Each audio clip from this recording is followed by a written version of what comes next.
Hello, my name is Steve Lerman, and I'll be giving a 15-minute lecture. And then what I'll try to do during this lecture is give you a broad overview about some of the innovations in the educational uses of technology. Let me first introduce myself a little. I am a professor at MIT. I've been here about 26 years. And I currently direct an interdisciplinary research center called the Center for Educational Computing Initiatives.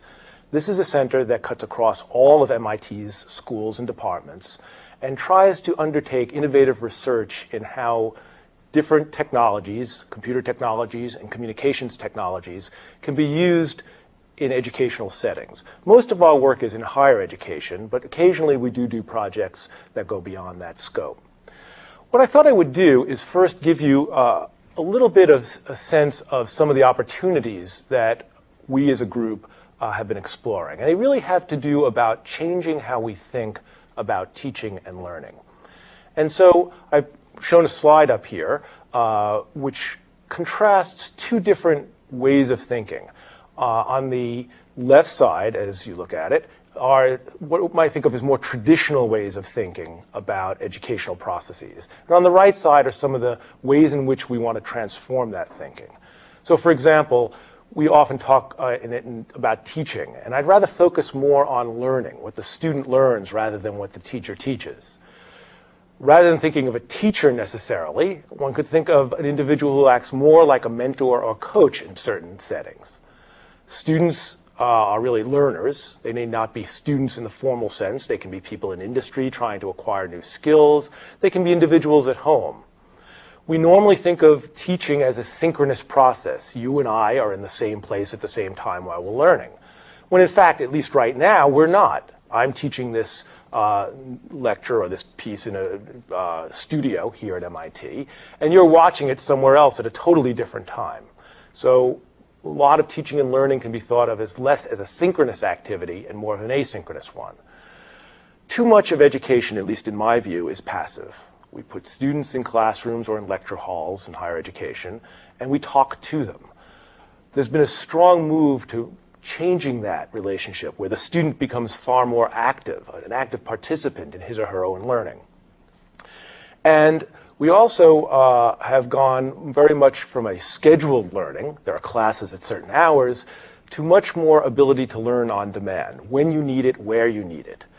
And finally, we often think of a set of materials for teaching. There's a set of lecture notes that we hand out to students, for example. And there's actually now much more interest in focusing on students working towards some goal. Now, no single transformation we're working on has all these attributes simultaneously, but they represent for us a direction that the research lab I direct is trying to head in. And I thought the best way to illustrate some of that was to talk a little about some of the projects. The work that goes on at the Center for Educational Computing Initiatives, CECI, really falls into three different intersecting areas. One area is enabling technologies. Not all of the technologies that we need to help people learn better are necessarily available today. And so there's some element of the research that looks at technology that can help students in different ways, things that enable ways of learning and teaching. A second broad area is applications, building real-world educational software and communications technologies and applying them with actual learners. Most of the activity we do in my center, in fact, falls into this area of applied research, looking at opportunities for how we might improve education, building things that help students, and then putting them in classroom settings. The third area is one might think of as evaluation or assessment, as it's sometimes called. And that really gets at the question fundamentally of so what? If the goal is to improve education, then one has to ask hard questions about, does a technology actually help? Do people actually learn differently or better or faster? And even that's not sufficient. The types of questions one has to ask really are much more fine-grained. Who learns better? What types of materials are better taught with a particular technology than by conventional means? How much does it cost, both to create the technologies and to use them? How does that compare with traditional educational settings? And so it's not sufficient simply to do things and argue and wave one's hands and say, well, we think that works. Many of the projects we do have fairly detailed assessment plans associated with them, where the goal, as best as possible, is to make some inferences about learning outcomes and how both students and teachers use the materials to effectively help the students learn. Well, with that, I'd like to tell you about a couple of the projects going on in my lab. Not all the projects are ones I direct myself. The first example I want to give you is directed by Professor Peter Donaldson. He is the head of the literature section at MIT and a Shakespearean scholar. And he's been working in a project based in my lab. He's directing this project for actually several years, which is an attempt to give students access as part of the educational process to a much wider array of materials that they can use to help learn about Shakespeare and his work. They call this project the Shakespeare Electronic Archive. And while I'll only be able to tell you a few things about it right now, I'd actually like to illustrate by a very simple example. One of the things that Professor Donaldson wants to do is to give students exposure to the fact that the body of Shakespearean literature, the plays in this case, which he focuses on primarily, is not really a fixed body. That is, there's no single authoritative version of the Shakespearean plays. In fact, these were living plays. They were plays that people performed, that Shakespeare himself probably changed. We do not have anything written in Shakespeare's own handwriting. That is, we don't know what he wrote.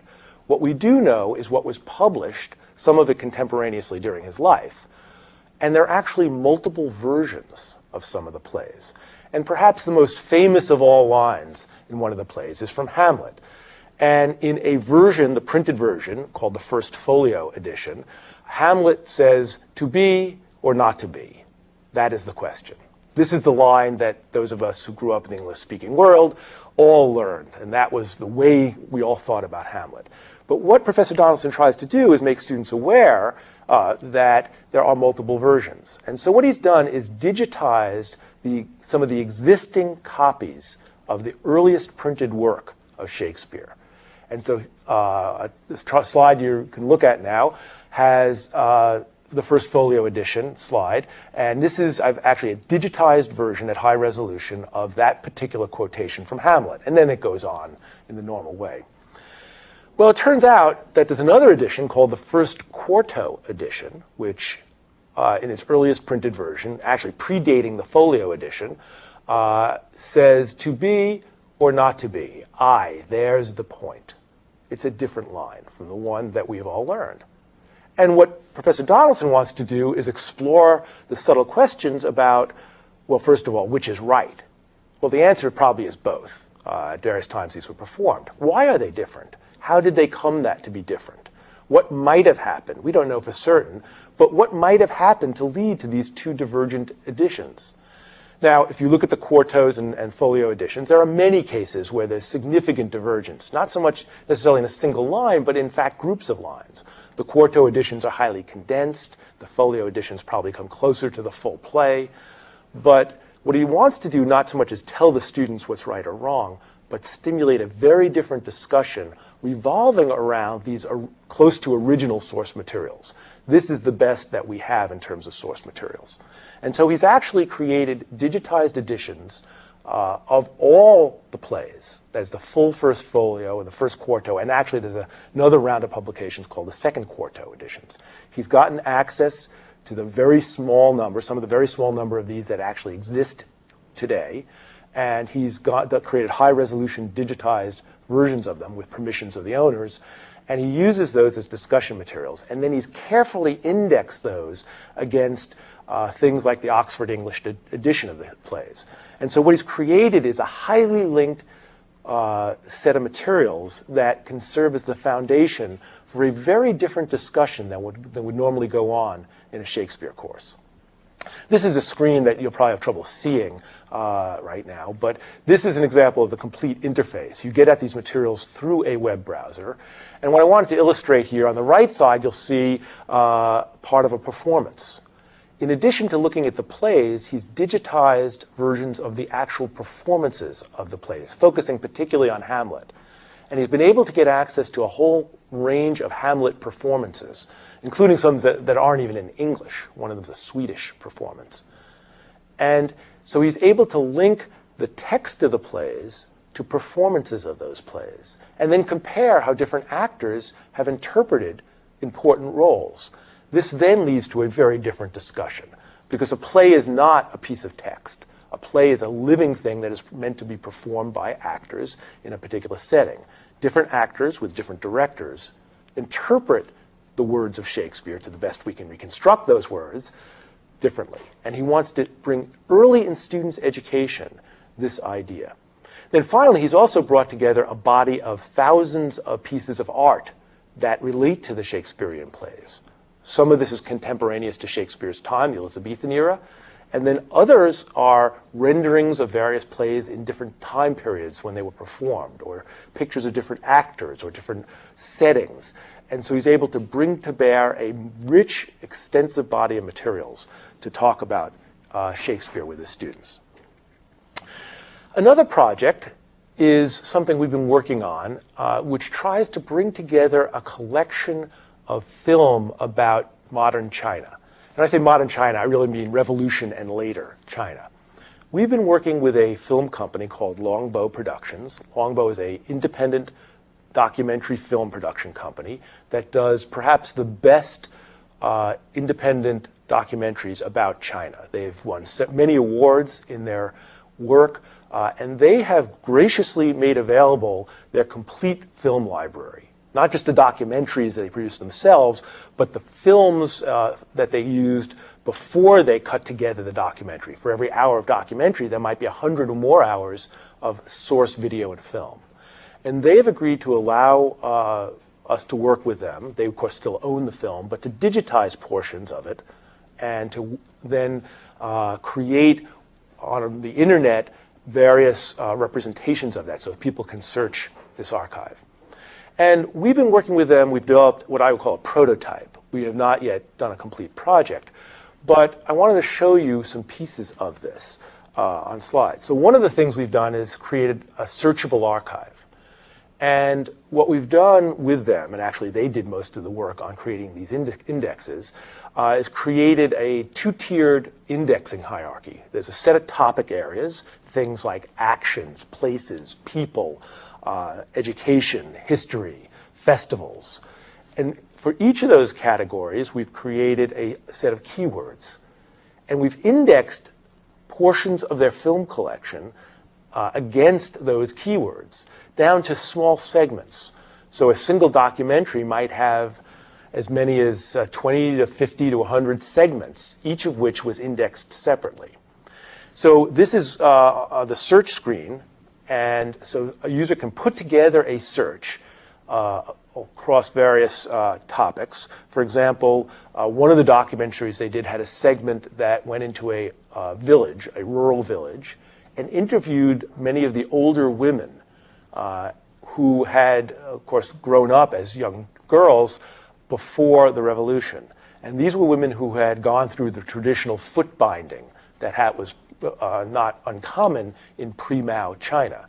And they talk about both the ceremony and the effects on them and how it was perceived and why they did it and what their parents thought. And these interviews are also translated. And so one might be very interested in studying that to understand pre-Mao, pre-revolution rural China. And these materials allow students to go in and look at those sorts of questions. Here is a result from that search. What we call a sample of the media. Every piece of media, every small video clip, and eventually every picture or image has a set of records associated with it. And this is a summary of the set of records.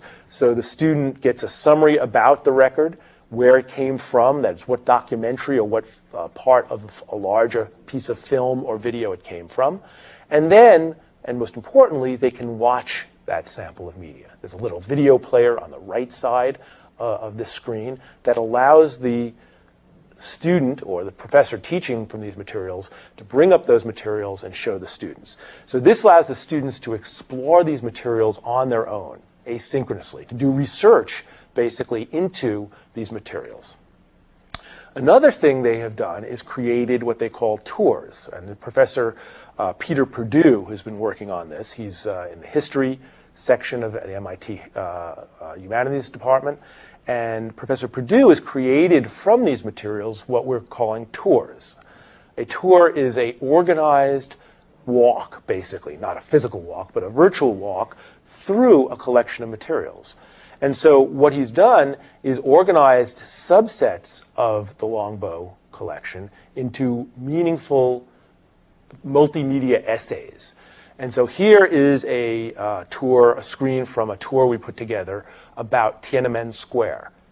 Tiananmen Square has enormous historical significance in China. It's, of course, the place the revolution was declared by Mao. It was the place for the pro-democracy uprising that most of us are familiar with. And it has a central place in the political and economic history of China. And so what he's done is organized basically an essay around the geography of Tiananmen Square. This is a highly stylized, on the left side of the screen, a highly stylized view of the square. And then students can move around through that, and as they do, they get segments of a longer essay that has text and video and still images. And so here, once they're in the tour and they're in the square, they can read this hyperlinked essay, which has text, and each part of the essay has links to various media that are also in the archive. In this mode, either the student can self-study, work on their own, his or her own, or often Professor Perdue will use these materials in the classroom and use them to launch a larger discussion about what the students understand from these materials. A third project I'd like to tell you about is in physics.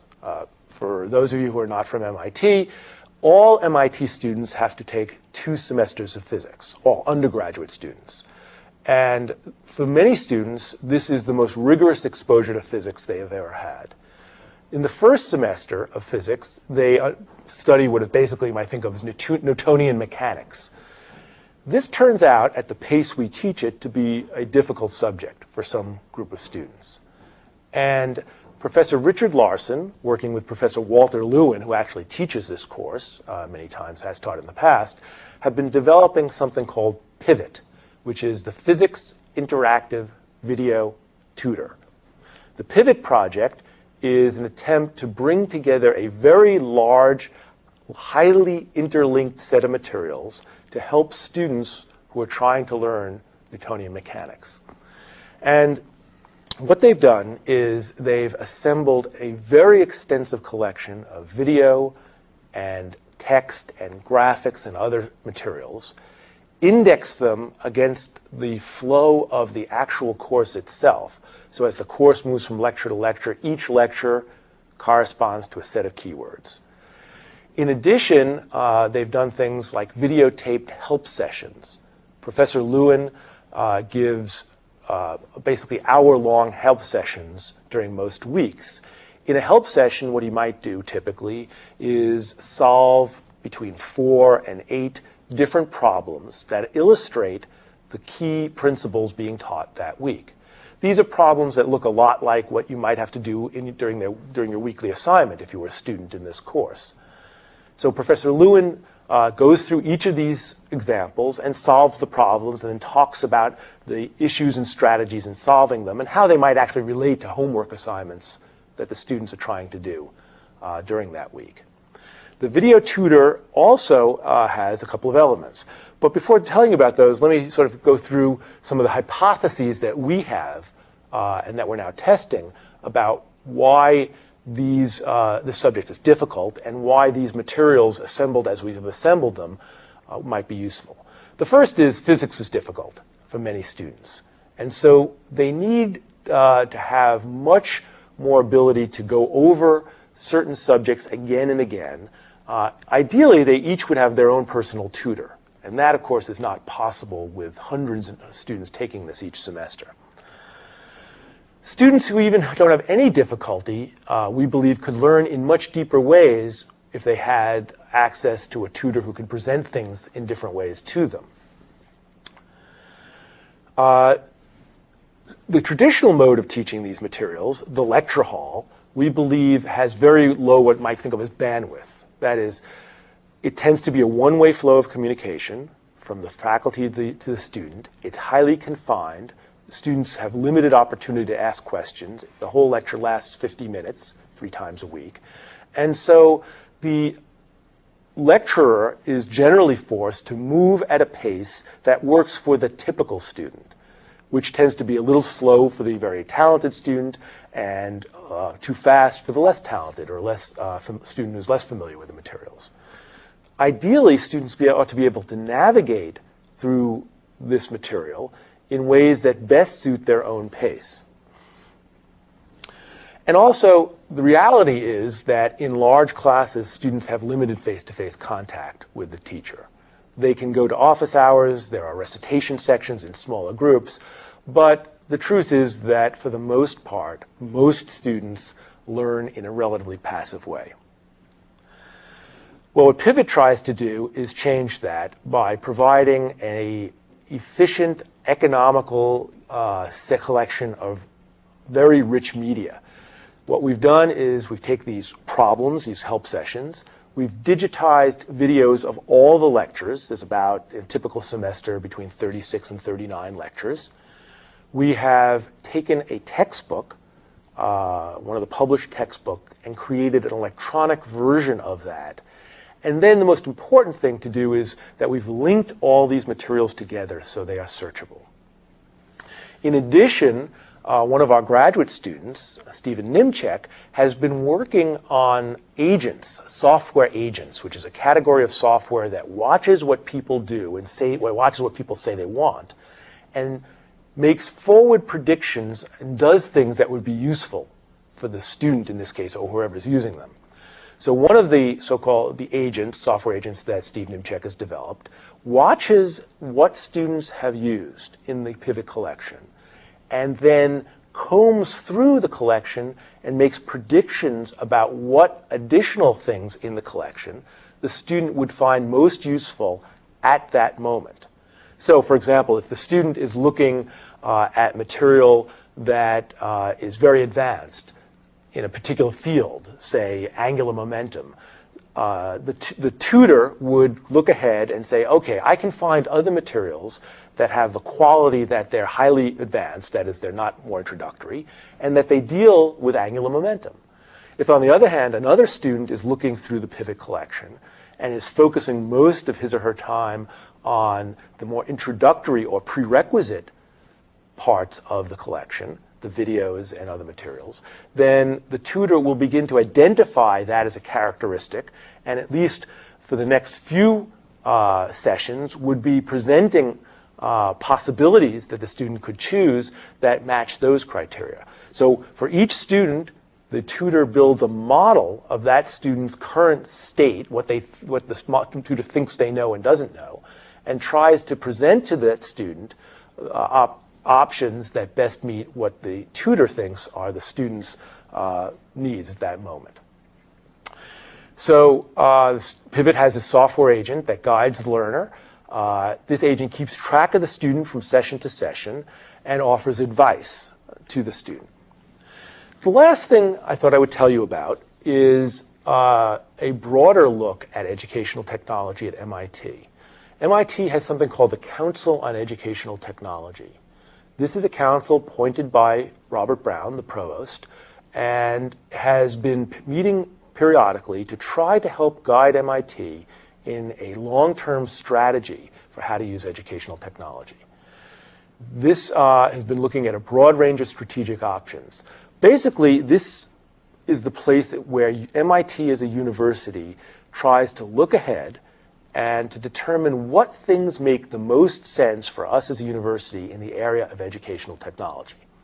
And the challenge here is that this turns out to be an area where there are probably many more options than we should or could pursue. The problem and the wonderful thing, and both the problem and the wonderful thing about new technologies in education is that it opens up a vast array of possibilities. No one organization, be it MIT or a public school or a for-profit university, could possibly try all of them in any effective way. And so everyone in this field is trying to look ahead and decide, given the strengths and weaknesses of their organization, what small subset of the entire range of possibilities should they pursue. The Council on Educational Technology at MIT has been doing that for MIT. We've had help from a couple of consultants who've actually volunteered their time. McKinsey and Booz Allen and Hamilton have both been participants in this process. And what we've been trying to do is isolate a few key areas that it makes sense for MIT to explore intensively. Now, some of the challenges first are that the technology advances quickly, and students and professors have shifting expectations. The generation of students that are coming to universities today have essentially grown up with the internet. In some ways, they're the first generation where the internet has been part of their life in their formative years. For most of us, people of my age, the internet came later. It's something we learned later, but it wasn't part of our early educational experiences. Today's students, and particularly the ones arriving now in this decade, the internet has been with them. Most of them, not all of them, have had access to the internet throughout their at least middle and high school years. And so they're used to using it as a resource, for better or worse. Now, in addition, there have been several universities that have responded to these opportunities with a for-profit model. That is, they've spun off subsidiary units that, in some cases, are profit-making. And the question, of course, for all universities is, has this been a sensible thing to do? And for MIT, does it make sense for us? MIT has undertaken a variety of experiments in educational technology. But we really feel at this point in time we need some sort of coordinated strategy. What we've decided, and recommended actually, this is not a decision-making body in much as an advisory body to the senior administration of MIT. But we believe that MIT should use technology to enhance the core educational experience. And by that, at MIT, I mean a residential-based university where we teach relatively small numbers of students in intensive ways. That doesn't mean doing something different doesn't make sense for another university or another organization. But one of the key findings and recommendations of this group is that what MIT should do is leverage the opportunities technology provides to enhance what it's already doing. That we shouldn't become a global distance learning university with millions of students simultaneously, for example. That may make sense for some organizations. Certainly the Open University in the United Kingdom was founded on that as their basic model. But given MIT's core strengths and core abilities, we decided that what it made sense is to focus on two major things. And basically these essentially mean stretching certain barriers or certain areas that we're now working in. First, we should launch an enhanced version of our current research and development initiatives in educational technology. And what we have seen at MIT in the last year or two, since this recommendation was made, is a steady ramp up of the types of innovation, sort of the level of activity in educational technology innovation. And we now have far more initiatives, certainly many more than I've shown you in this brief presentation, and we've been able to get funding to do a wider range of things to explore different opportunities for improving our on-campus educational experience for our students. The second is something that's a little more subtle, and that is to find different ways to use technologies to basically stretch the boundaries of what it means to learn at MIT. At its extreme, one might think of an undergraduate education as a 4-year initiation into a lifelong club. Right now, students tend to think, I come to university and I leave the university, and for many of them, their sole contact is when they get alumni newsletters and solicitations for donations. That is, for many students today, the university experience is highly bounded within a 4-year interval. We're fairly convinced that that's not really the best model.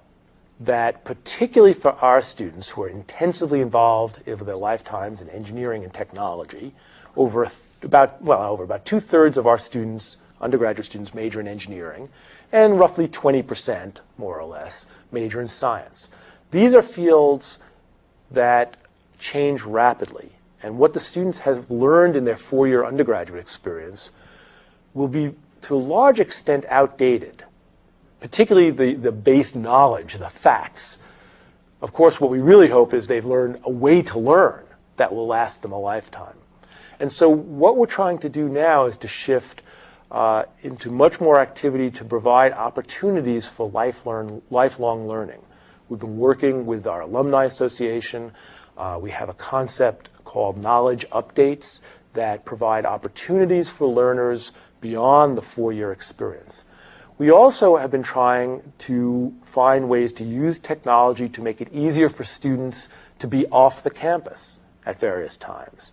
MIT has embarked on an exchange program with Cambridge University that will eventually have at least 50 of our students there and 50 of their students here.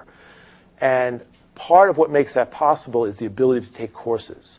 MIT also has a large program with the National University of Singapore and Nanyang Technological University, something called the Singapore-MIT Alliance that's using technologies. We've been looking at various options, 4 programs that we have now under study. One is these flexible education options, lifelong learning I've talked about. We also think it's important to extend some of the computing capabilities we have on campus to the larger community of learners. And they have a variety of things that we have been planning and working on to find ways to extend out the digital infrastructure of the university, the libraries, and other digital resources. It turns out there's a lot of complexity that is both technological in nature, what happens when we have 10 times as many people who are part of our digital community as we have now, and also, frankly, legal and economic. The libraries, for example, have licenses for a variety of digital materials, not all of which can be provided outside the campus because of the licensing agreements we have with various providers of those resources. Well, in the class session that I'll be giving, in Professor Miyagawa's course, I will be talking more about these and others, and I hope to stimulate a discussion. If you want more information, on this slide is my contact information, and you can contact me. And when we do have the class, I hope to have an active and interesting and lively discussion about some of these issues. Look forward to talking to you.